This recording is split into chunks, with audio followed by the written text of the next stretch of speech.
I could put you in the brig for what you've done, but I won't do it. Recording is in progress. That means Two Al's One Pod is on the air. I'm Al Ducharme. I'm in port in Costa Maya in Mexico. I'm on the beautiful and lovely Mariner of the Seas, Royal Caribbean's 25-year-old ship, and she has a lot of charm. She's long in the tooth, but she has tons of charm. Al Romas is on, I think he's on the Star of the Seas, the flagship, which is a beauty. No, Icon? He's shaking his head no. I'm on the Icon. You're on the Icon. Yes.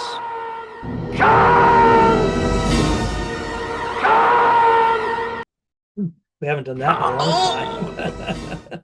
No. Anyways, No. we are a spin-off from the web series The Two Dicks. That was about 1950s detectives. Don't get excited. It's not an adult site. And it was shot in black and white, and we did about 17 episodes, and we got some traction. And then the pandemic came around, and we converted it into a podcast, but we had to change the name. Two Al's, One Pod. Here we are. Now, in today's episode, we have a guest. We occasionally have guests, depending on our signals, because we're both on cruise ships. So, Al Romas, you're going to tell us who our guest is. Yes, I'd be happy to. Anyone it might be our first non-comedic or family-related guest. I don't know if we've had anyone from the sports world on before, but this guy I used to listen to in the car in New York in around 97, 96, 97 on a show called All Night with Todd Wright.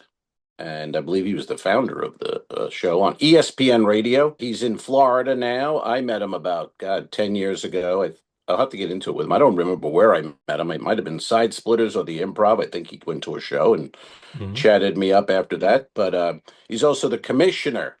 He's the commish of the Todd Wright tour since 2015. That's in Florida, all over the Tampa area. You can hit him up on that. He'll tell you all about it. Let's welcome him right now. My friend Todd Wright joins us. Todd, I'm Al Ducharme, and Al Romas just did your intro. So you're here. You're on Two Al's, One Pod. Thanks for coming on. I'm just sad I missed the intro, especially anything I could have taken issue with or where Al embellished a little bit too much, because I've known him for some time, a fan of his, and because of this podcast, fan of yours as well. Oh, fantastic. Well, he talked about your Academy Award that you won for Best Documentary. Thank you. Oh, wait a minute. Yep. Mm-hmm. All right. Silliness right out of the gate. Working on the EGOT as we speak. Again, thanks for making the effort. We're on two cruise ships. You're at home. I am. And I have spoken to Al about the merits of cruising, potentially going on one of his cruises, walking me through what he does. May I share, Al? Yes, please. What you told me was actually a complaint of many passengers on the ship that you frequent. The complaint being people don't know they're at sea. And Al told me that because I'm a little worried about getting nauseous or seasick. So I'm one of those that is concerned about that.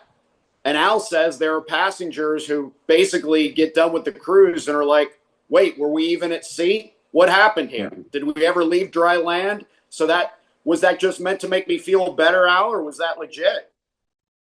No, that's legit on, Icon, Star, the big ones, the big ones. You want to feel the waves, go on an oldie, the Radiance or the Vision or whatever.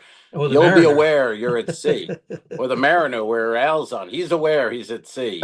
But on this one, no, you really have to go outside and you'd almost have to try to get seasick. And just so you know, Todd, we're having a little delay here with the Zoom and the Wi-Fi. So if I step on you or Al, just, we'll just roll with it. Gotcha. The other thing that Al Romas told me, because I said one of the reasons why I wanted to do this, why I thought it would be fun, and I've seen a number of Al Romas' shows over the years at various venues, but all on dry land. But he walked me through how 2 shows this night, 3 shows potentially another night. Not the third show, not as late as I recently enjoyed a Don Rickles audiobook, Johnny Heller. And Rickles talked about in his early days in Vegas, he would do like a 3 a.m., 3:30 a.m. show. I think it was at the Sands. And Al said, it's not that late. But I said to Al, I'm still laughing about this line, Al. I said, Al, one of the things I would do on the cruise is come to every one of your shows. First of all, because I want to. Second of all, because of the way you work the crowd. Every show is different, and I actually enjoy the base material that you use. The response from Al when I said I would come to every show on a week-long cruise was, quote, I wouldn't wish that on anybody. So this is exactly the reason why we're friends. Yeah, that It seems is true. torturous to me. I have to hear it every fucking night, but I would recommend but I being think in the back if you do Yeah. decide to go to every show. In the back. Oh, yeah. It's the people that sit right down front center, multiple shows. That's where it really can throw you off. yeah. Where did I was bringing in the intro, Todd? I was talking about your career a bit, but where did we meet? I was thinking, was it Side Splitters? Was it improv in Tampa at a show? Because I knew who you were. I used to listen to your radio show when I was in New York. Al listened to it Same in the here. car in New England. Because back in those days too, we didn't have Sirius radio podcasts, so it was the AM dial. For your sports and entertainment, music and sports. That was it. But where did we first hook up? Was it the Improv in Tampa? Probably was. And before that, before we ever met in person, which I believe was at then Improv Tampa, I believe you reached out to me to just compliment something that you heard on one of my shows. This was a long time ago. And then around that time, you also did an audiobook, an ebook, which was How About a Hand for the Last Guy. And I remember offering saying, do you want to come on? Let's have a few laughs. And maybe I can promote your book a little bit. And we kind of went from there. I mean, I always knew how it in my business to promote, and still to this day with all the golf tournaments that I run and all the places I play golf. Just literally an hour ago, one of my players said, I saw you played at your old high school course, this private club, Seminole Lake Country Club. I'm looking for a couple of tee times on next Friday for an outing. Do you think they'd welcome us out? It's amazing how this works and how you connect with people and create opportunities for people with what we do. Right. I forgot all about the ebook. I called in your show. Was that you were on WDAE 620? Would that have been right at that time?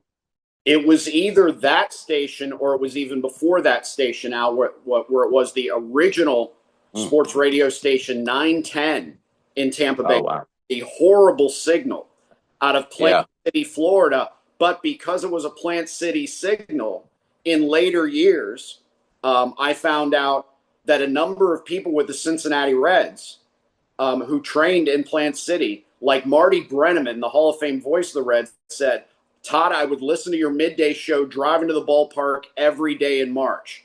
And how and just that meant so much to me growing up as a fan of the Big Red Machine. Sure. It is. I mean, Al's had it. I've had it. It's always cool when you meet someone you grew up listening to or watching, and then they're aware of you. It's kind of a weird feeling to go, oh, you know who I am? Right. I kind know, of cool. I know this voice. You don't have to sell yourself. They already know something about you. Right. Sure. Right. Now let's get a little Todd Wright, beginnings here. How does this all happen? Where you come from, and how do you get to ESPN all night with Todd Wright? You get fired. Okay. Yeah. That's what happens. I mean, you got fired from? I got fired from Sports Radio 910 for the second time. but I was fired because the married couple that owned the station, believe it or not, mom and pop owned radio. Remember that? Yeah. Back in the day. They finally sold the station. And so they sold the station, and the format was changed, and everybody was out of work. And that was it. Radio. Now, my golden parachute was that I had a deal as the pregame, intermission, and postgame host for the Tampa Bay Lightning. That was ironclad. Okay. That no matter where those games aired, I was going to do that job for that hockey team. And my then male roommate at the time, who was also a producer at the former Sports Radio 910, he was also their sort of executive producer.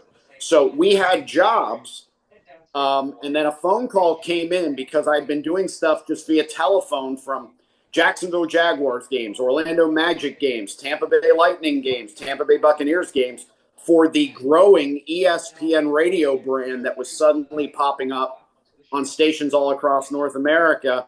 And it was that mid-90s, to interrupt, mid-90s, Yeah. early 90s? Yeah. Yeah, 96. Okay. And the program director called me, and the first thing he said was, "Are you okay? We're worried about you here. Do you need anything?" That was the first thing he said. And I talked to him, kind of just said what I said to you. And then the second thing he said was, "You got a tape? I'm going to give you my address. Can you send it to me?" Wow. And that's how it started. So literally, it was I know people hate to hear this when they lose a job. They hate to hear as one door closes, another door. Right. There's a reason people say it, because it does happen sometimes. Mm-hmm. Have either of you guys been in a situation where you have a good gig, it's been going for a while with a club or whatever, a series of clubs, and then suddenly that club just goes belly up, and someone calls you and says, "Hey, I heard what happened to that club. It's terrible. But are you available now? I've been wanting to book you for years." Yeah, that's happened numerous times to us. Yeah. A new booker comes in, or somebody moves up the ranks, and they go, "Hey, you're one of my favorites. I want to get you in here more." The rotation. Yeah. So exactly. Yeah, exactly what you're saying. It's kind of, too. I've had it where like the owner was sort of, "Hey, I don't know so much about you, blah, blah, blah." But then he sells it, and the bartender would buy the place. And then he's a fan, and then you're working there all the time. So you're right, though. I mean, it does get weird, though, when someone's out of work and someone's like, "Hey, one door opens, another closes," that kind of thing. And you go, "Yeah, all right. You hope it's so." not fun to go through. I know some people who the door never opened for them again. So sure, that can happen. But you're talented. You got it done. So now you're doing were you in Connecticut? Did you go to you lived in Bristol, and were you up there, or were you doing it from Florida or anywhere else? I refused to move to Bristol, Connecticut based on the first year plus of commuting to Connecticut and realizing how cold it was, how isolated I felt, because I was only happy when I was on the ESPN campus and sleeping. I mean, that's basically the only time I was happy. There was, especially during the winter, there was nothing else for me to do. I could spend an hour or two at the gym, and that was it. There was nobody outside of work I knew up there. I loved the job. So, for example, like on an NFL Sunday, I would show up at 11 a.m. when the pregame show was going on. 11 a.m. the pregame show was going on, and I wasn't done with work until 1 a.m. And I did that because I wanted to be there, because this was the center of National Football League activity, and exchanging a couple of notes with Mike Tirico during his lunch break from hosting the NFL on ESPN radio. It was a thrill for me. It was fun. But outside that office, there was nothing for me. So there did come a time where they asked me to move there, and I said no. And then they started doing more things in New York, and they got an affiliate in New York, and they said, "Would you move there?" And I said no. And then they got a flagship in Chicago. "Will you go there?" No. Then we opened the ESPN Zone, which was the start of a series of restaurants around the country. Sure. Disneyland, LA. "Will you move there?" And I said no. And eventually I said no so much that then the next boss came in, probably said, why do we have this guy making all this money down in Florida and not here? Because the commuting had stopped by the time we flipped over to 2000, 2001. And I wasn't offered a fourth contract. And that's when I changed networks. They asked me to move 3 times. And I just got the reputation of nobody's ever getting Todd Wright out of Florida. Are you originally from Florida or you grew up in Florida? Grew up in Florida. Great question. I'm of that age where nobody my age was born here. We were brought here by parents, by grandparents. That was mine, grandparents. Aunts and uncles brought us here often just simply from the Midwest, find the road that says 75 and go south and stop when you want to buy or rent a home. And that's what my grandparents did back in early to mid 1970s from Ohio. Oh, so you acclimated to the climate. You said, I don't want to go to the Northeast or wherever it's winter. Why would I? Yeah. Oh, good for you. You stuck to your guns and it worked out well for you. Look at that. There The was mill a guy. friend.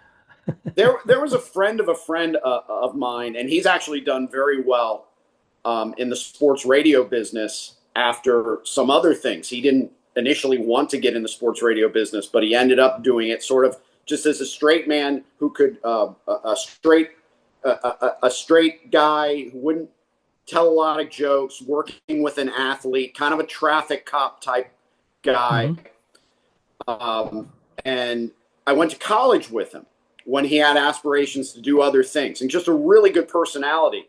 And around the time that this was all going on, and I was getting some pressure from ESPN to move before new contracts were signed, I remember either he reached out or I reached out to him, and he said, you know, one of the guys that I've met doing this job was involved for many years with Hawaiian Tropic, and he gave me a piece of advice years ago. Amen. He said, no matter what you do, make sure you do it and live where you want to live. Otherwise, eventually you're going to be unhappy. I never forgot that. And I still think that still applies today. I think agree so. with it. And I thought it was going to go to a Hawaiian Tropic bikini too. contest I was story. hoping. I would have loved that. Yeah. Okay. Do you tan well? Is that still a thing? I wonder if that's still a thing. I remember doing a comedy club. It might have been Side Splitters when I lived in New York and I went down to Florida, but we did the owner there, Bobby Jewell, was quite a character. And we went and judged a bikini contest one day on a Saturday. Side Splitters was a sponsor and we got to judge it, but I don't think it was quite Hawaiian Tropic. You know what I mean? Might have been a level or two lower, but you know, still fun. Sal's olive oil or something like that. Yeah. So now, Todd, so when you're doing all night radio. That's what is around 2005. I saw on that online. Is that correct? When ESPN went 24/7 with the radio network, that was when I launched All Night with Todd Wright. Of course, ESPN said, do whatever you want. And then, of course, you do something they don't want, and then they bring you into the office and say, you can't do that. And I said, well, but you said I could do it. So this was a tug of war for years. That's kind of funny. And I obviously used it to my advantage. I'd push the envelope. And as long as I wasn't getting called into the office the next day, I knew it was all right to do it. And even if I did get called into the office the next day, I still got away with it once.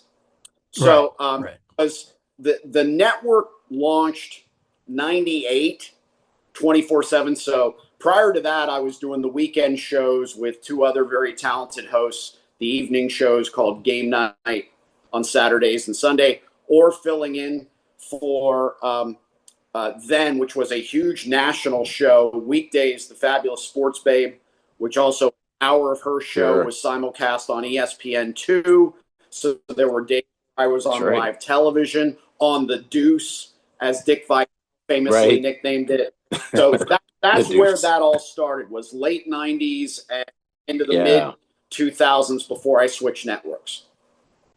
I remember you with the Sports Babe. Whatever happened? Is she around still? Do we know? Is she still a babe? So. Yeah. Well, She's it was ironic. Right. The babe part was ironic. The babe. She's always the babe. That was part of the play on words. Yeah. And for a very brief moment, back in 2012, a company, and I'm glad they tried it, although it failed miserably, made a run at a new local sports station in the Tampa Bay area. And I was already 2 feet out the door. I just wanted to play golf and see where that would take me and potentially do some podcasts. And there was just some really good people involved. Some, not all, because the not alls are the ones who ruined it. And the good people said, we really need you to be involved with this. We'd love for you to be involved with this. We would have you. We would have the fabulous sports babe. We'd bring her back, and we'd have some other people involved. It didn't work. It's one of those where I'm sure you guys have gone down this road. You look back and you say, why the hell did I do that? Because it just didn't feel right. But there were some really good people involved saying, we need you. It's going to work out. And that's the reason you did it, even though it didn't work out. So you regret that or not, that you gave it a try and you put your faith in some people who just didn't have the power to make it go. Yeah, that's how I feel about this podcast. Yeah. Every day.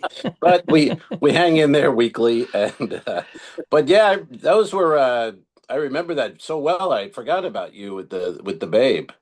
That was, man.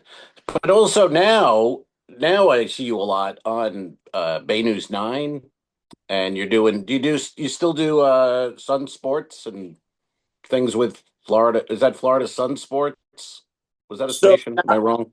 You're correct, because it seemed to change names every year. And when I left ESPN, when they didn't offer me another contract, I was able. You won't move, Todd. I mean, come on. Correct. I was able to do plenty more projects. Yeah. Those were at that time what was called the Fox Sports Regionals. They were everywhere, and they often carried, like the one in Florida. It carried the Orlando Magic, carried the Miami Heat, carried the Tampa Bay Lightning, carried the Tampa Bay Rays, carried the Miami Marlins. When ESPN actually bought those out, I guess it violated some congressional rule, so they had to sell them off, and that was basically the end of regional cable sports networks as we know it. It's why the Lightning are on free TV now, and the Rays are on free TV. So that all went away, but you're right, Al, that a few times a week, maybe every other week, I contribute to the sort of like a short form of what you guys do really on this podcast. Yeah, no, it's great. I like I'll see it on there, and I see you promote it sometimes on Instagram or whatever you're doing. Who's the other guy you're with? I forget the right name. Who's the other? They're different guys. Okay, you don't do it with because I know him too, but I can't think of the name right now. Dave somebody. Dave Worth, who for years was the news and sports anchor for Channel 10 in Tampa Bay. Right. Dave and I have done that together. We're in a pool of about 6, 7, 8 people that they rotate 2 at a time. Okay. So then now that kind of still goes on, but tell us a little bit about these tournaments you start. You've got, I don't know, 50 golf tournaments, more. I don't know. Seems ridiculous. Growing all the time. Yeah. Well, the growth won't continue because it's getting tougher. It's getting tougher to, one of the reasons why I did them in the first place was I saw that these organized events were flawed, that a lot of people played golf in like me. And I said, I wonder if I ran one, lowered the price to what it should be, ran it the way it's supposed to run, if anybody would show up. And that was 11 years ago. And my players won't let me stop doing it. So I've run 55 events. But for cost reasons, for other reasons, I mean, it's a good thing. COVID, I'm not saying it saved golf, but it re-energized golf. Sure. Because people saw they didn't close golf courses, most places. They wanted people out. Yeah. Yeah. And people started playing the game who had never played the game before. And as a result of that, the demand. Maybe that was the intention. maybe the golf industry got with Fauci Yeah, in and created Wuhan. COVID. I don't know. I read a lot It's of conspiracy plausible. theories. I don't It's know. a great theory. I Yeah. don't know. Just saying. Swing, Why batter, not? batter, batter, bat.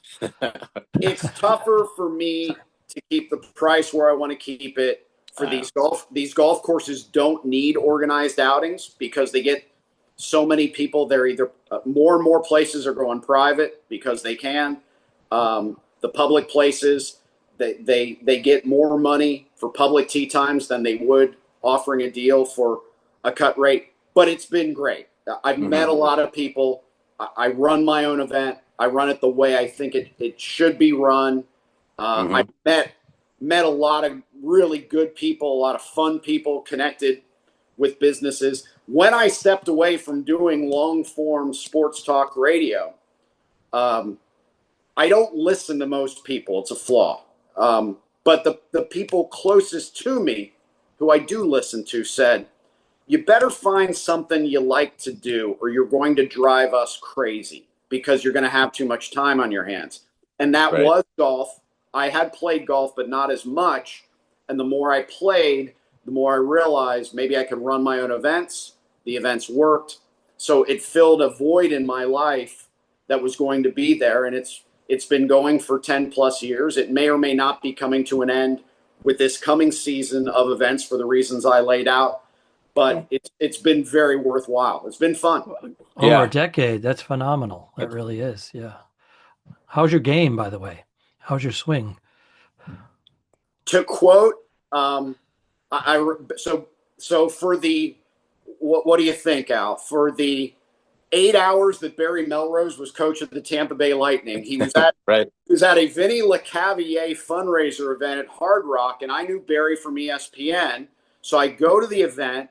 Barry sees me, and he basically, the topic of playing golf with me comes up now that he's in Tampa, and he asked me that same question, and I said, are we bragging or are we betting? And Melrose just said, I know better than to play with you, and walked off. So okay. All right. Yeah. You're out. I mean, what would you say? How many days a week average do you play? And you play 18? Do you do more than that? How much golf are you doing per week? Roughly. It depends on the weather.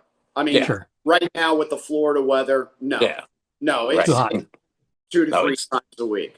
If the weather was better, I would play every day if I physically could, and there were tee times available to play every day. But in the Florida summers, I don't know what it is. Maybe it's me, maybe it's something else. But it used to be I could play every day in this summer heat in Florida. I can't do it anymore. Maybe one every 3 days, something like that. Yeah, it's like anything. You get older too. It's like drinking. I haven't really drank in a while. We were talking about drinking last time I saw you. Al comes into Tampa. We decide we'll hit Charlie's, and I heard next thing you know, old Jed's a millionaire, and I got a hangover for 4 days. So, it happens. But I could have stopped certain him. things we can't quite do the way we did. I put the brakes on, and my morning was manageable. And I'm saying he's having fun. I'm not going to police him. And it was that one more. It was the one more that got him in trouble. The one more. When I'm having a good time, I don't really like the party to stop. And we were having a good time, and I was like, well, have another. Paid Cigars. For that, but yeah.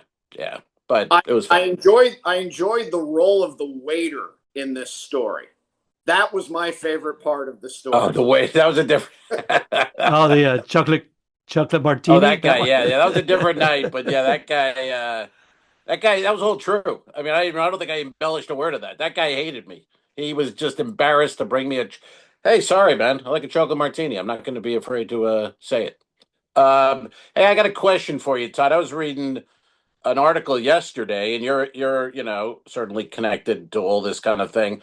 I'm interested in your take on ESPN now and Pat McAfee. He seems to be a hot topic. Force. What do you think about, like, people are being laid off? Pat's getting a better deal. Pat puts out an album.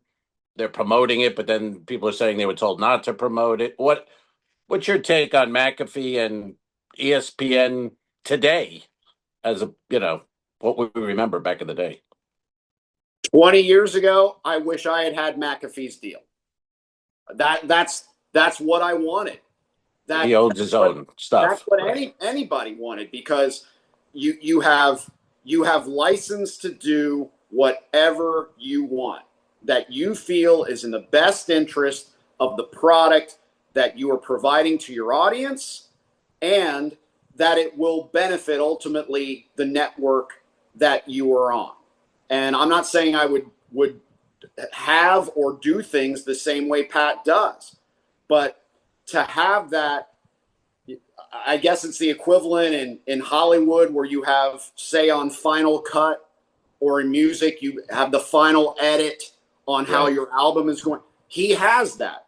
Not a lot of people did. I mean, I can think of the Mount Rushmore of names that pretty much, when I was there and after I was there, got whatever they want. And it was, in no particular order, it was Chris Berman, it was Dan Patrick, it was later Mike Tirico, but even Mike then left for NBC so he could do the Olympics and do some other things that he wanted to do. And also home is Michigan for him. It wasn't Connecticut.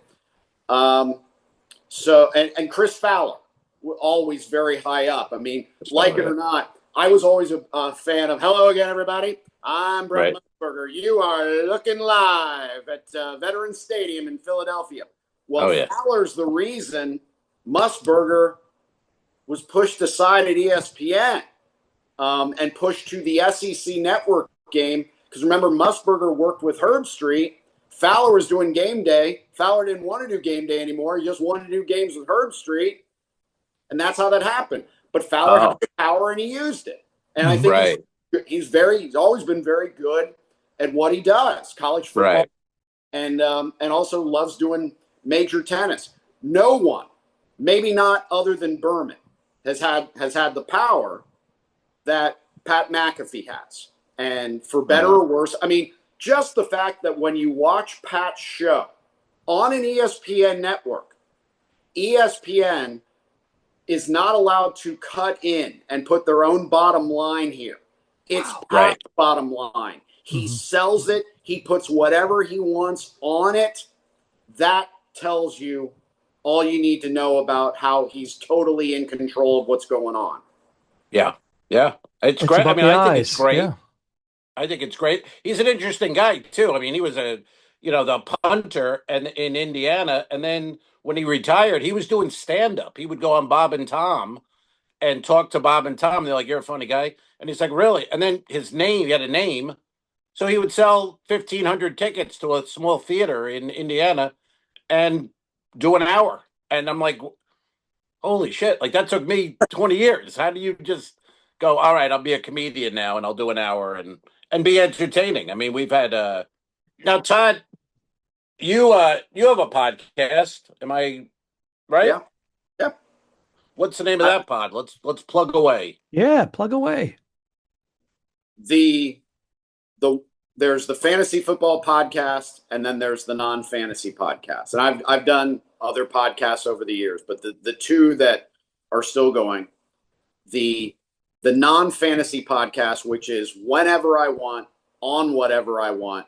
I thought I had done a lot of episodes, like the next one I do of the Todd Wright Toddcast, distributed via JoeBucksFan.com, available most places you get your podcast, like iHeart, Apple Podcasts, etc. The next episode will be number 400. I thought that was a lot until I saw what you guys did. I'm like, holy cow. But we've probably heard this, right? Most podcasts die after 3 weeks. That's right. Yeah. 15, they say, is they don't get past 15. Right. So and if you get to 50, it's a miracle. We feel good about what we're doing. So the Todd Wright Podcast will hit 400 episodes. Wow. The next time I post, that's great. Sports, entertainment, pop culture, or just something that happens in my daily life. And then currently I am doing the 11th season of the Todd Wright Fantasy Football Podcast. And the only reason this happened was because the guys at joebucksfan.com that I got to know over the years via our friend Steve Dumig, longtime afternoon sports host in Tampa Bay.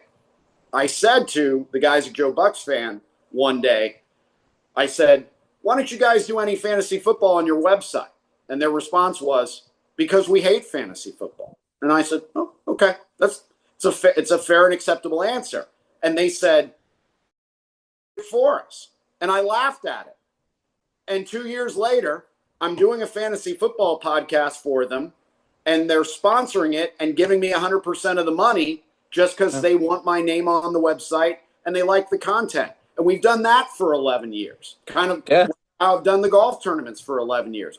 Just amazing how these things happen. Yep. And what do you call it? What was I just had a thought about the podcast. It popped out of my head. But I can't believe you have 400, by the way. Yeah, that's a lot. That's great. That's really great. So now you're doing, you say whenever it hits you, that was it.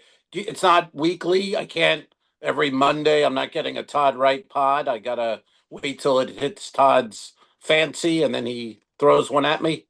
Pretty much. Kind of what we're doing. Okay. And also, I mean, I haven't done episode 400 in a couple of weeks for two reasons. One, should I make it special? Yeah. Or is it just, no, it's 400. Congratulations. Move on with your life. It's not that big of a deal. And second, because this is the most important time for people who play fantasy football, especially those in what's called redraft leagues, where you hit the reset button every year and you start over. No matter how good you were last year, or no matter how much your team stunk last year, you start over. So you need all the new information you can get to either be as good as you were last year or better than you were last year. So the majority of the episodes that I do, and the sponsor pays for a specific amount of episodes, the majority of those I do are now, before the season even starts, because the draft is so important. So I'm doing 5, 6, 7 fantasy podcasts a week that are posted either every day or every other day. Yikes. So that also is delaying me having the time to do episode 400 of the Todd Wright Toddcast, which I will do, probably just preview the NFL season, mention I was on your podcast, and get Thank you. That'd be great. She just brought that up. Let's preview a little. Let's get a couple of Todd Wright predictions this season. I'm heading up to Jersey in September for Giants Titans week 3, which I hope the Giants are get in there, but the attendance is going to be record breaking. I think. Thank you. But what is your now? Todd, unfortunately, he's a good man and all, and a good friend, but he is he's a Cowboy fan, which just hurt. It's hard to get past, but we live with it. We deal with it.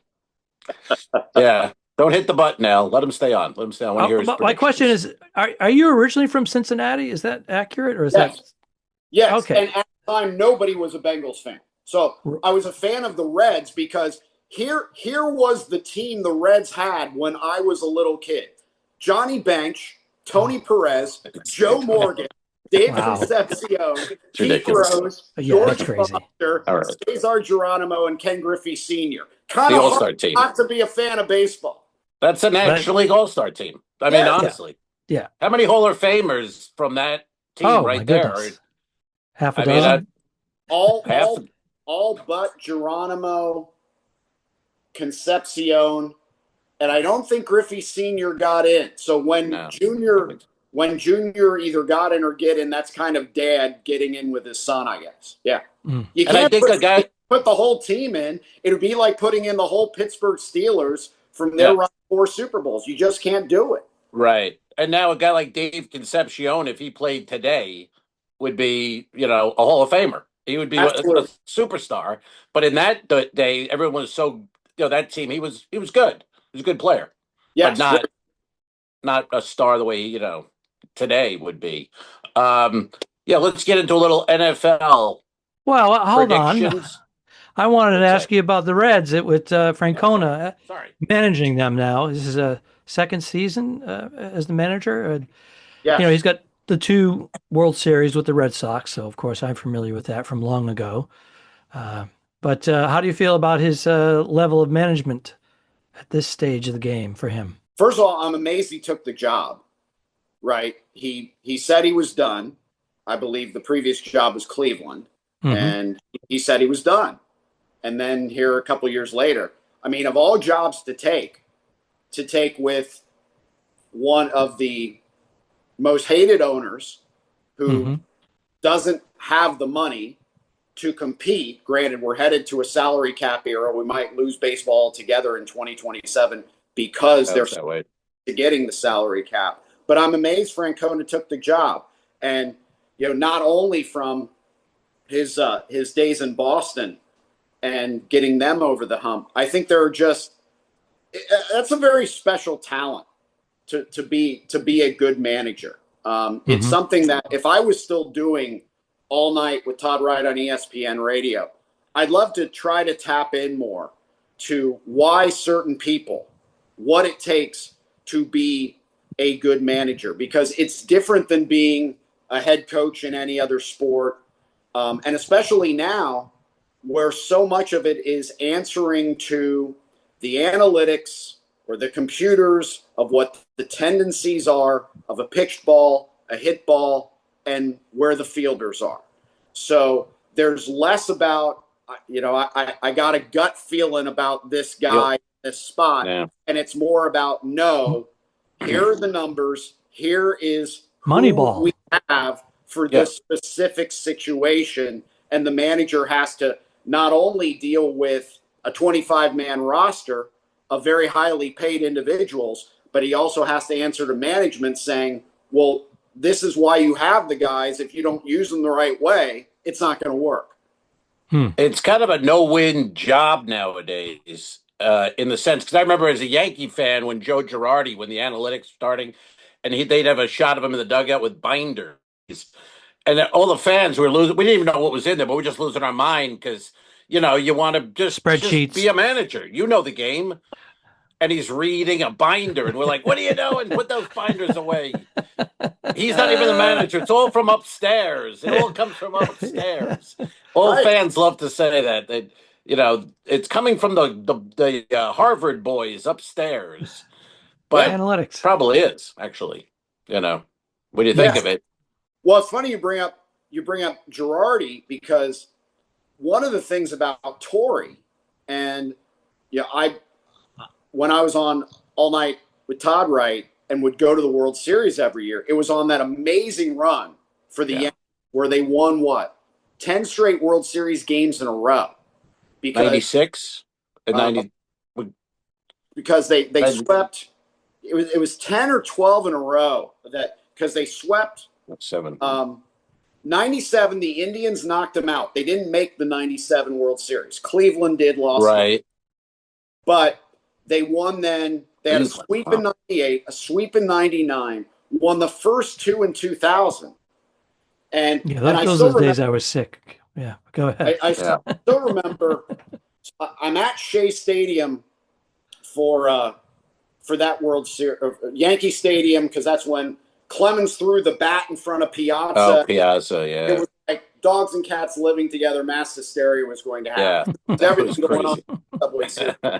Game 3, the Mets actually won.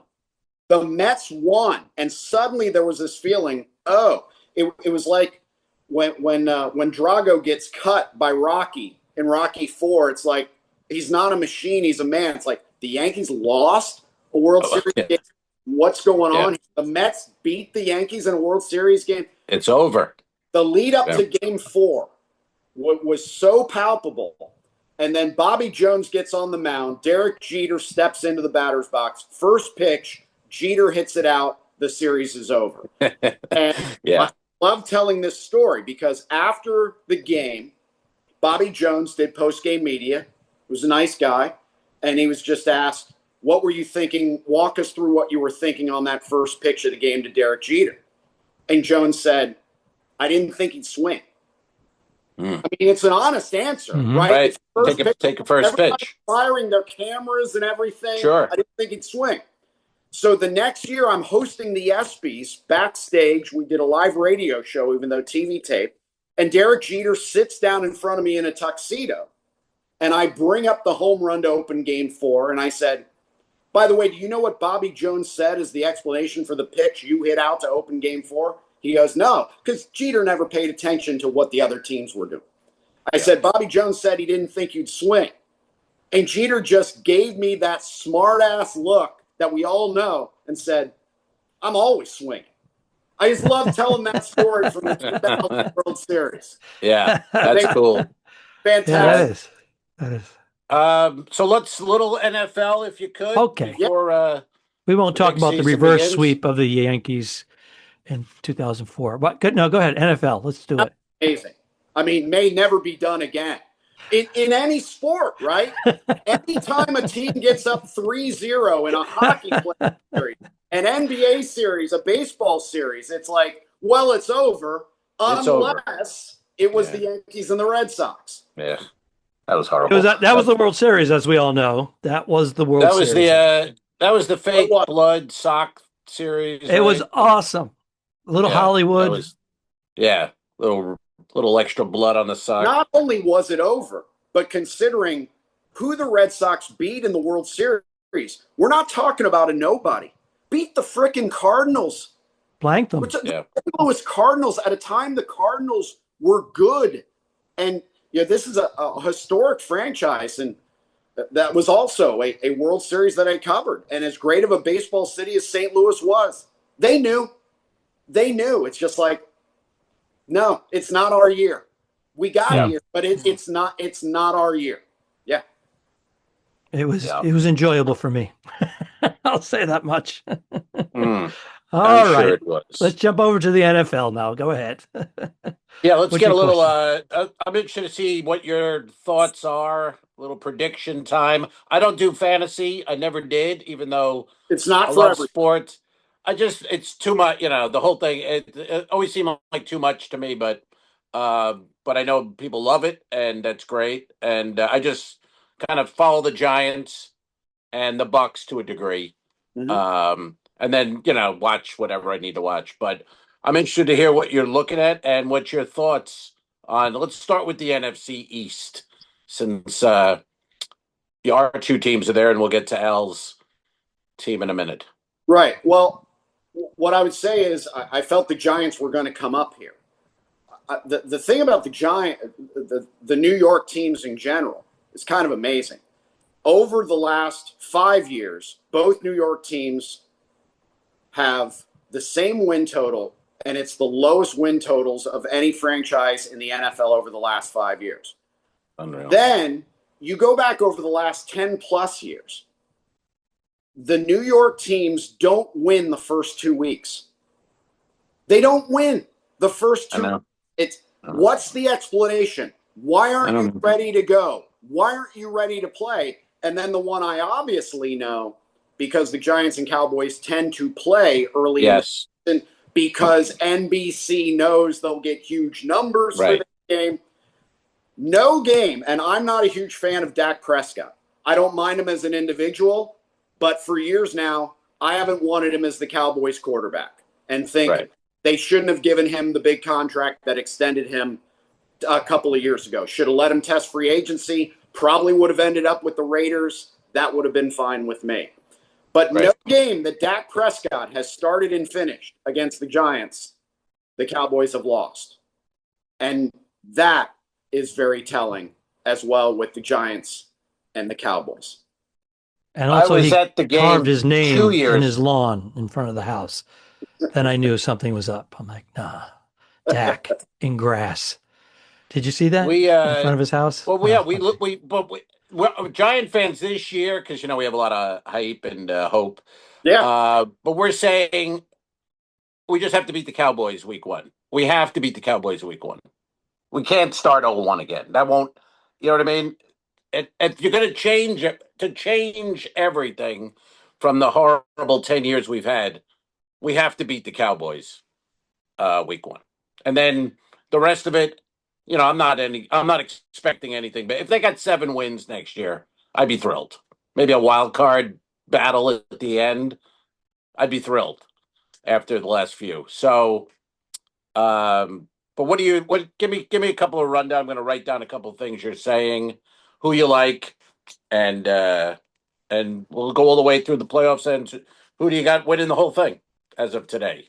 Well, specific to the NFC East, I think it's by the way, I love, let's call it our division, because when the Eagles finally won a Super Bowl, 8 years ago, it became the only division in the NFL where everyone had Vince Lombardi trophies. I have been to games of the Meadowlands, Cowboys-Giants. I have been to a Cowboys-Washington game at the current stadium, which is awful, that they're trying to replace. I went to RFK Stadium when the Nats first moved from Montreal, because I was working for XM Radio and would get like a night off and go to a Nats game at the old RFK. And I thought that was so cool. I've been to games in Philly, not Cowboys Eagles, because I probably wouldn't be sitting here. I would probably be incapacitated. Well, I think you wouldn't wear your gear, would you? I do. I never. The only place where I wear Cowboys gear, ironically, on the road is Cincinnati, because no one cares. No one cares. And you have a thing. You have a thing on and follow Todd on Instagram, Todd Wright. But you have a thing with people who wear the wrong jersey to a sporting event. It seems to bother you, or just point it out anyway. Yes, I've called it for years. You're at the wrong game camp. And what's funny is some of these arenas and stadiums now basically do a version of it where they make fun of a fan who's wearing the opposing team's jersey. I think that's fine. Now, granted, you take your life in your hands. A lot of it is behavior-based. My argument is, for example, I was at a Rays game Friday night. It was Rays-Orioles. And I'm walking into the Trop, and a guy in front of me is wearing a Freese Cardinals jersey. And then in the second inning, an old man is trying to find his seat in the aisle wearing a Pirates jersey. Those are the people I don't understand. What were you thinking? Yeah, I don't either. I have to wear some sort of baseball attire tonight. All I have is a Pittsburgh. I don't know. I never feel the need to wear it anyway, though. I don't need to be wearing the gear to identify yourself with the team as a fan. Yeah. Right. I mean, I'll wear it. Although I'll probably wear a Giant shirt, but it's going to be cold by the time I go up there, so I'll have a coat on anyway, and I'll be covered up. I do have the football jersey, so I was a big fan of it. It's considered a bad movie, but as we all know, sometimes a bad movie, sometimes a bad TV show is good to us. And there was a movie about 25 years ago, loosely based on a pro football strike, called The Replacements. Gene Hackman was the coach. Oh, Keanu Reeves was the quarterback. Summerall and Madden were the commentators. I love this movie. So a number of years ago, I found a way to order an authentic stitched number 16 Washington Sentinels Shane Falco jersey. So when in doubt, if I'm going to a pro football game, I'll wear the Shane Falco 16. I wore it a couple years back to an Eagles-Bucks game in Tampa. And I said to my friends later, I said, this is the difference between Eagles fans as football fans and Bucks fans as football fans. I had Eagles fans come up to me and just tap me on the back and say, dude, great jersey. Love the move. And then at the end of the game, I would have some really nice Buccaneer fans that were sitting around me come over and say, hi, can I ask you a question? That's a very nice jersey. What is it? Yeah. That was the difference. The Eagles fans knew and the Bucs fans didn't. I get it. What do you think of the Eagles this year, by the way? What do you got? Again, I think it's their division to lose until Dallas takes it away this year. I don't think New York is in a position to take anything away. I think Washington's getting ready to hit the reset button again, other than Jaden Daniels. But look, one of the reasons the Eagles have played in more NFC championship games than any team this century. So it's not a surprise they've won 2 now of the last 8 Super Bowls. The way their roster is constructed, there might not be as much in the way of analytics in football as there is in baseball. The Browns tried that. It didn't work. But it's personnel based. The Eagles are so good in drafting and free agents and maintaining the roster within the salary cap. They always seem to have next man up, right? Someone goes Great down. GM. He's great. Yes. Howie Roseman, Yeah. the GM of the Philadelphia Eagles. So just based on talent alone, that's why they're in the mix every year and they're tough to beat. Yeah. So you like the Eagles, or you like the Eagles in the NFC East? You got the Cowboys. Okay, good. Cowboys may be a wild card. There are many people out there who feel the Cowboys are legitimately a contender for that division and more this year. I just got to see it to believe it. The personnel on defense is better, but in the end, if they get into the playoffs, I know Dak Prescott doesn't seem ready for that big stage. He's only won 2 playoff games. I've been at both of them. He sent Tom Brady into retirement in Tampa Bay. So, I mean, he can win, but more often than not, he loses. Yeah. Yes. Yeah. Well, since you brought that up, we got our Drake May, who's the GOAT's replacement. What's your take on New England with Mike Vrabel and his personal life? Is that all behind him? Can you focus on coaching?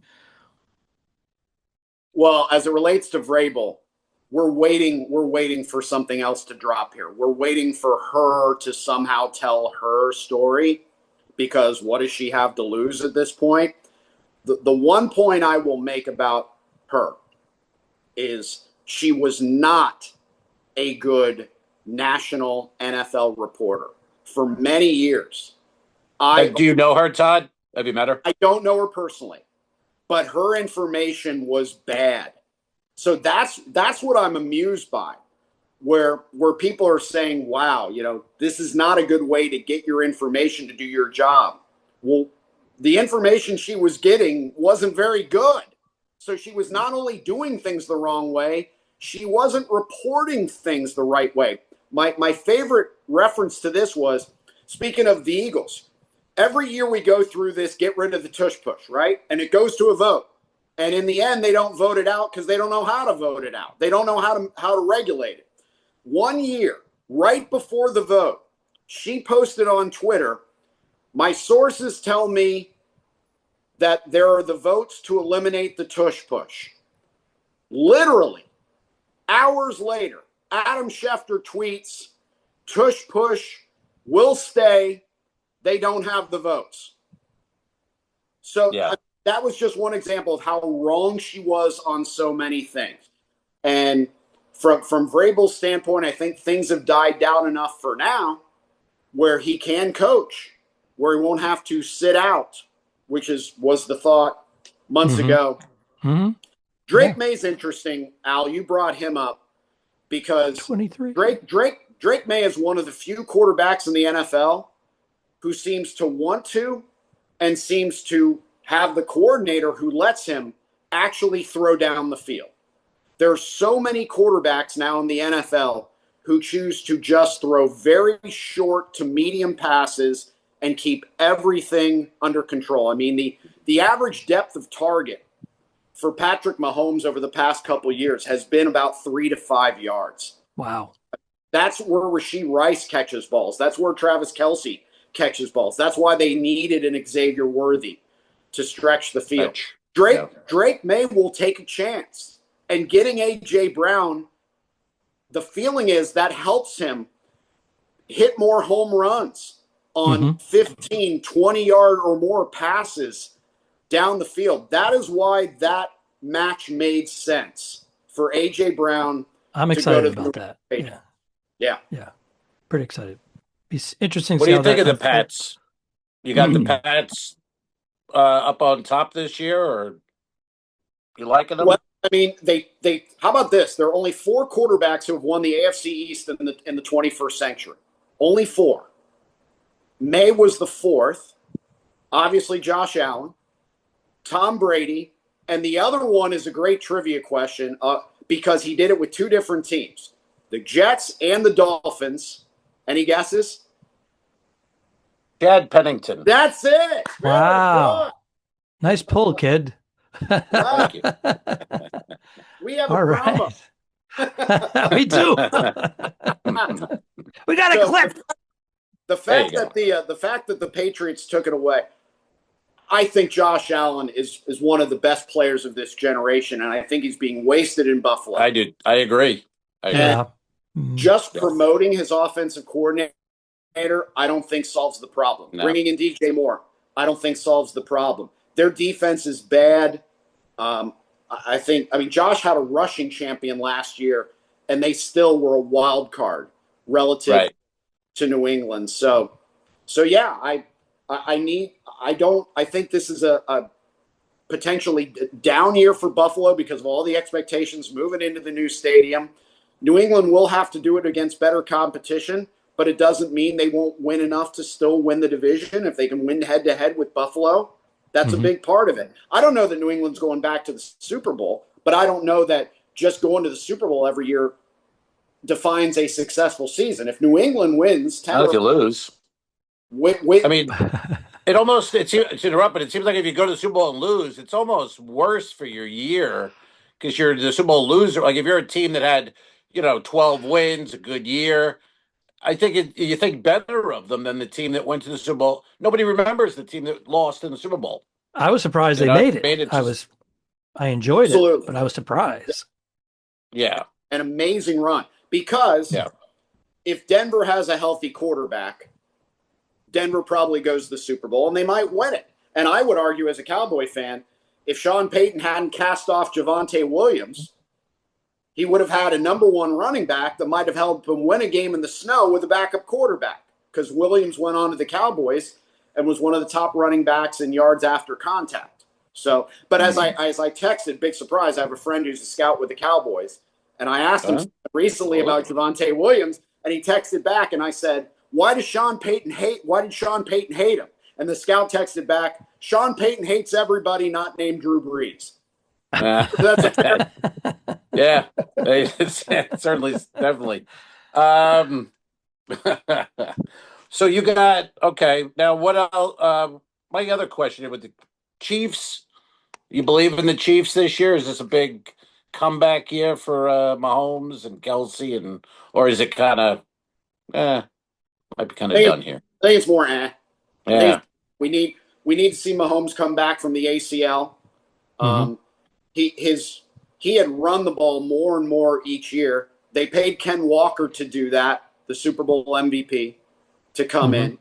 That should work, but Kelsey's a year older. And he's got to come back from the bachelor party. So, yeah. I was surprised he came back. I felt like he was done. I thought it was, it would have been like. He looked done. He felt, you know what I mean? It felt done. Got Distracted. Married, got the podcast. Yeah. But why do you need? Why? I mean, I don't know. Whatever you want, but I thought Andy Reid would retire years ago, but he keeps doing it. I mean, maybe it's the Mahomes factor that you realize. Stay with him. We're connected to a generational talent. Why would I step away from this? Sure. Right. So they're going to keep doing it until they have more reason not to do it. I'm not a believer in the Chiefs. I just don't look at them. See the same thing that I saw a few years ago. Yeah, I agree with that. And my other one, I question what team Raiders. What do you think of the Raiders this year? I mean, it's Cousins. You got Mendoza. Who's playing? I don't understand that. Maybe fill us in here. Like, if you have Mendoza, he's a rookie. We get that. But why Kirk Cousins? Why not start the rookie? And, I mean, no one's expecting a lot anyway. I never get why they sit and then they put him in week 4. You know what I mean? They'll say, we're going to sit him all year. But they always go in. They're always in. I'm glad you brought it up. You know who didn't do that? Mahomes. He sat a year. He sat. Right, that's right. Yeah. That was Alex Smith. Was that Alex Smith? Yeah. Well. Alex Smith, and then they sent Alex Smith to Washington. So I think the Raiders' plan is to sit Mendoza, if not for the full season, for a while.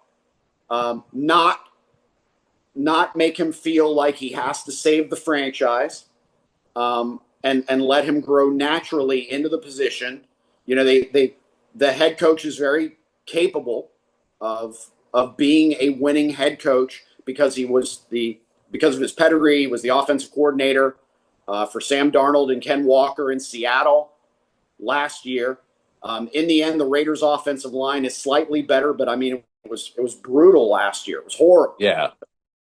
They still don't have a lot. So also is what they can't say. We're not going to throw Mendoza out there because we don't have everything around him to be a winner yet. So if Kirk Cousins wants the job, and we'll just fill his pockets with one of the highest paid quarterbacks in the history of the NFL, and we'll just let Kirk go out and do his, while Mendoza learns what not to do. And while we go 5-12, and then next year, then we say to Mendoza, all right, are you ready to get us into contention? Because we'll have more pieces around you. Right. That always seems like the plan, but then by week 5, the fans are revolting. Everyone, they want him in there, and then they put him in. You know, it's sort of like, we're going to put him in, as long except as he's for not the a Mahomes bust. thing. But all the other ones, they just go. So that'll be interesting, though. And that kid, man, it's such a weird. I mean, he's great, but the pick for him in Vegas is hilarious. I mean, that kid looks like he should be at Sunday school, and he's in Vegas as the head of the face of the franchise, and he couldn't be more pure. It'd be interesting to see what happens in 10 years if you see Fernando Mendoza. You know what I mean? Look at how he acts and looks and what he's like compared to today. Well, he could have played the card. Most don't, and he could have, come out and said, "Yeah, Vegas not for me. So don't draft me, and if you draft me, I'm not going to sign, and you're going to need to trade me." And Eli. John Elway did that. We're going to go through this next year. It's what I call Arch Madness, because Arch Manning is going to be the number 1 pick in the 2027 NFL draft. And depending on who gets that pick, no matter what you hear, there's going to be will the Manning family agree to have Arch play for this team in that city? And you can already look at the teams who are bad, who might need quarterbacks, who would get the number 1 pick. Now, a team could trade up and get the number 1 pick. But Jets. We could go through this. It could, yeah. If the Jets, and they're one of many that could have a horribly bad season. I think according to the sports books, that the lowest win total is on the Arizona Cardinals. And the Cardinals just threw $20 million at always a talented Jacoby Brissett just to keep him happy, but in the hopes that we might be able to get Arch Manning. But will the Manning family say, yeah, no problem, or say, no, you've lost for 100 years. Right. We're not going to be a part of this. So that's what's going to happen next year. Mendoza could have done that, but he didn't do it. Yeah, family legacy at that point. And I think the Jets, I mean, from the Jet fans, friends I have, that seems to be the thinking. He's going there. That's how they've already written off this season. We're getting Manning. That's what's going to happen. And so, are they worried? Now, granted, Eli played for the New York Giants, so he did geographically. I know no one knows him better than you, Al. I know. It's 2 Super Bowls. I can't talk about it. And still not in the Hall of Fame, by the way. I mean, ridiculous, horrible. I'm big on especially quarterbacks. Certain quarterbacks that aren't legit. How's Jim? How about never missing a game? Yeah. How about just not in the Hall of Fame? Eli Manning, not in the Hall of Fame. But so geographically, that was okay with the Manning family. But is there that much of a difference between you're right, the Giants franchise and the Jets franchise, where the Manning family would be like, you know what, that's not for us? You're right. Well, the Jets, I mean, if you're not going to go to Arizona for not winning, the Jets certainly are no better. Right. So, yeah, that's a good point. It'll be interesting. See what happens. New England. With Arch. You have your guy. You love your guy, don't you? We need 2. We always need 2. You do need 2, but you're not going to get those 2. Yeah. You unless you do something too. goes horribly wrong this year in New England. At the quick story, at the ACC Media Days a month ago, the poor Syracuse head football coach, they're never going to win there in the NIL era. They're just not. And, they're in the ACC. I mean, what are you doing? So he was asked, what have you learned on the job that you need to have this year to be more successful? And the first thing he said was better backup quarterbacks. And it was kind of a joke, but those who say the backup quarterback is the second most important player on your team, I mean, it's why Denver didn't make him win the Super Bowl last year. Wow. Yeah. Mm-hmm. No, it is. And it's always ridiculous. They'll have, a team that has a weak one or an older guy. It's like, what is the point of that guy? You got to have it. In today's, the way guys go out, look at Jackson Dart. I mean, every time he gets hit, he's in a tent. They got to. So, I mean, we got Jameis, not the greatest, but I'd take Jameis over a lot of the other ones that are out there, Right. I mean, I've seen him play, at least. He can play. Some of these guys, you go, I don't know if he can. Does he play? Is he still that guy plays? But we'll see. We'll see. All right. Well, what do you like in the? Give me your ending there, Todd. We gotta. What kind of ending do you want? Who wins the whole thing? Come on. Who's your team this year? I'm gonna write it down. And Is he going to say Dallas? No. Oh no. Have me on if Dallas wins the whole thing. Okay. Because, please. I'll be wrong. Yeah, right. You got it. All right, you got it. The last couple years, I mean, it's been 5 years since the Rams won the Super Bowl, and then there was a drop off, and it looked like McVay was going to leave to be Al Michaels' partner on the prime game. And from what I hear, he was out the door, and then he just didn't like people saying, oh, so I see. So when things get tough now with the Rams, you're just going to quit. And that motivated him. And look at them the last couple of years, right? I mean, we talked about how close Denver was to winning it all. The Rams the last 2 years have been right there. Mm-hmm. And then go out and get Myles Garrett. Yeah. Right? I mean, there's so many bests on the Rams. They may have the best head coach. They may have the best offense. They may have the best defense. They were right there the last 2 years. So they are unquestionably the team to win it all this year. I think they would be disappointed, and we'd be surprised if they fall short again this year. That said, I'm big on coaches and quarterbacks. I'm a big believer in Ben Johnson in Chicago. I mean, these people who think last year that the Lions dropping off was a one-year aberration, I'm going to pull some Rick Pitino here when he said Robert Parrish, Larry Bird, and Kevin McHale aren't walking through that door. For those of you in Detroit who think the Lions 1 year, bad year, where you were last place in the division last year, Ben Johnson's not walking through that door. That he's why you were good, because he was an offensive play caller that made everyone good and made your head coach look good. He's gone.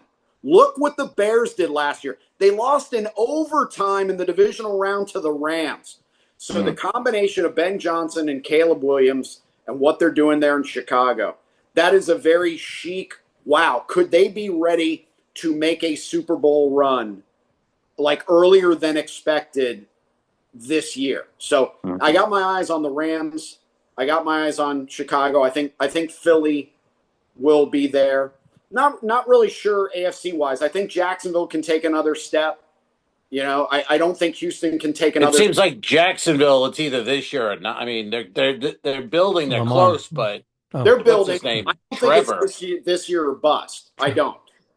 I Trevor. don't love Trevor, but I think what Liam Cohen does with Trevor works. Obviously, Brian Thomas Jr. doesn't like Trevor. He put up all his numbers with Mac Jones, who's still a backup out in San Francisco. So I don't really know about the AFC. I think the best teams are in the NFC. I mean, Seattle will put up a fight to defend. Don't just write them off as a 1 year thing, because this head coach in Seattle, even though they lost their offensive coordinator, there was a reason why the Ravens moved on from Harbaugh and went to the guy they lost before they lost McDonald because they didn't want to lose McDonald. And McDonald goes to Seattle and wins the Super Bowl. The Ravens were like, wow, we could have just kept him here and done that. So they went and got Jesse Minter, who they lost before McDonald. Mike McDonald is very, very good. If I had said to you, I wouldn't have said to you guys a year ago, yeah, I think Sam Darnold is a Super Bowl quarterback. I'm not crazy. But Sam Darnold just won a Super Bowl as quarterback of a team that was constructed the right way, and he did the right things within the team. So Seattle's not going away either. Okay. Cool. All right, great. Yeah. I have a question. Are we done with sport? Because I have a question for Al D. Did I pull a party foul on Al Romas recently? That I wanted to ask Al's opinion on my recent coffee date with Al Romas. If I did something wrong, so Al, can I tell the story here? Please, I don't know what you're going to say. Okay, So go ahead. That you're saying. Let's go to the videotape. Yes. So recently, Al Romas and I caught up. About a month ago now? We had coffee over by one of my golf facilities that was sort of equidistant from our homes, and we had a great time. I really did. Had a great time catching up with Al, and then it was one of those where, much like this podcast, the time goes so long, and maybe because I'm a long talker, that I realized I was running late to get to the golf facility. So I said to Al that I had to leave, and I had to get to the golf facility, and Al and I said goodbye, and he's like, well, I'm going to stay here and finish my coffee. Now, it was his second cappuccino. So I asked Al D this, did I commit a party foul? Did I need to stay until Al Romas finished his second coffee on our coffee date rather than leave and go to my next stop? Did I make a mistake there? Not at all. You lasted longer than I would have lasted. I would have been out when he was stirring his first coffee. Absolutely no, not. That's not. That's kind of like Todd when my girlfriend dropped Al and I off at Charlie's. She doesn't eat meat, and she was anyway tired. And we had our dog. She took the dog in the car with us, little dog. So the next day, she was like, ooh, I feel bad. Does Al think I was rude, just dropping him off? I didn't go in. And I'm like, what? No, you gave us a ride. That was awesome. So the same thing. If you're like, I got to go, and I have coffee still, see ya. You know? We got to talk about you judging bikini contests. We wouldn't have been able to do that if she came along. So exactly. All right. No, Well, give us fine. Give us the podcast name again, Todd, before we go here, so we can put it up. We'll put it on the link. If you are a fantasy player, I can help you. The Todd Wright Fantasy Football Podcast, very creative name. If you are not a fantasy player and would just like to hear me talk about sports or other things, it is the Todd Wright Toddcast. Podcast. There we go. Perfect. All right, Nice. Todd, thank you so much for giving us the time. We have tons of content to put out there, and we look forward to seeing you talk about Dallas. That's never going to happen. We'll have you back, but it's not. We'll gonna have be, you back. And if it's for that reason, I'll end the pod before it just to do it. I'll burn this shithole down. I'll burn it to the ground. All right, thanks again for coming on. Go ahead. What? I'm not holding my breath on Dallas winning another Super Bowl, and I'm not. But please, anytime you want to talk football or anything else where I can contribute, I'd love to come back on with you guys. Thanks for the entertainment. Thank you, Fantastic. Todd. Always good Thank you, seeing you, Todd. buddy. We'll have coffee soon. That sounds great, and I'll stay longer. One coffee. A succulent Chinese meal. So long, Al. Have a good trip. Iceberg Dead. Don't forget to review us and rate us. It really helps. The Talking Dicks became friends at a very young age, and the rest is history. This is the Two Al's One Pod podcast. Thanks for tuning in. Done. I didn't kill my wife. I don't care. We'll fix it in post, you son of a bitch. All right. Okay, sure. All right.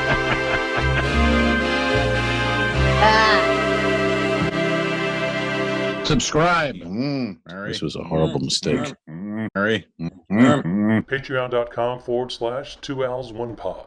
Go to patreon.com/forwardthetwodicks. If you shoot me, you won't see a cent of that money. Why? I think it ends on that. That's beautiful.